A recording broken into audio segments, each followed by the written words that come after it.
अस्सलामु अलैकुम वरहमतुल्लाहि वबरकातुहू नहमदुहू व नसल्ली अला रसूलिहिल करीम अम्मा बाद फ़अऊज़ु बिल्लाहि मिनश शैतानिर रजीम बिस्मिल्लाहिर रहमानिर रहीम रब्बिश्रह ली सदरी व यस्सिर ली अमरी वहलुल उक़दतम मिन लिसानी यफ़क़हू क़ौली।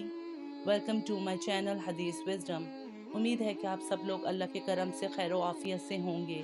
आज हम किताब ईमान के बयान में सही बुखारी हदीस नंबर 34 और 35 पढ़ते हैं। हदीस शुरू करने से पहले दुरूद शरीफ पढ़ लेते हैं। अल्लाहुम्मा सल्ली अला मुहम्मदिन व अला आले मुहम्मदिन कमा सल्लैता अला इब्राहीम व अला आले इब्राहीम इन्नका हमीदुम मजीद। अल्लाहुम्मा बारिक अला मुहम्मदिन व अला आले मुहम्मदिन कमा बारकता अला इब्राहीम व अला आले इब्राहीम इन्नका हमीदुम मजीद। सही बुखारी हदीस नंबर 34। रसूल अल्लाह सल्लल्लाहु अलैहि वसल्लम ने फरमाया कि 4 आदतें जिस किसी में हों तो वो खालिस मुनाफिक है, और जिस किसी में इन चारों में से एक आदत हो तो वो भी नफाक ही है जब तक इसे ना छोड़ दे।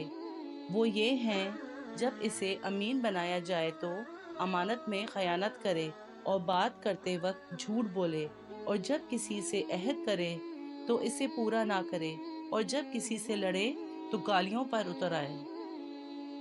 सही बुखारी हदीस नंबर 35। रसूल अल्लाह सल्लल्लाहु अलैहि वसल्लम ने फरमाया, जो शख्स शब कदर ईमान के साथ महज सवाब आखिरत के लिए जिक्र व इबादत में गुजारे, इसके गुज़श्ता गुनाह बख्श दिए जाते हैं। वीडियो अच्छी लगी तो लाइक और शेयर करना मत भूलिएगा। अगर चैनल पे नए हैं तो सब्सक्राइब और बेल आइकन प्रेस कर लेगा ताकि मेरी आने वाली नई वीडियो की नोटिफिकेशन आप तक पहुंच जाए। अल्लाह आप सबको अपनी हिफ्ज़ व अमान में रखें, आमीन। मिलते हैं अगली वीडियो में, तब तक के लिए अल्लाह हाफिज़।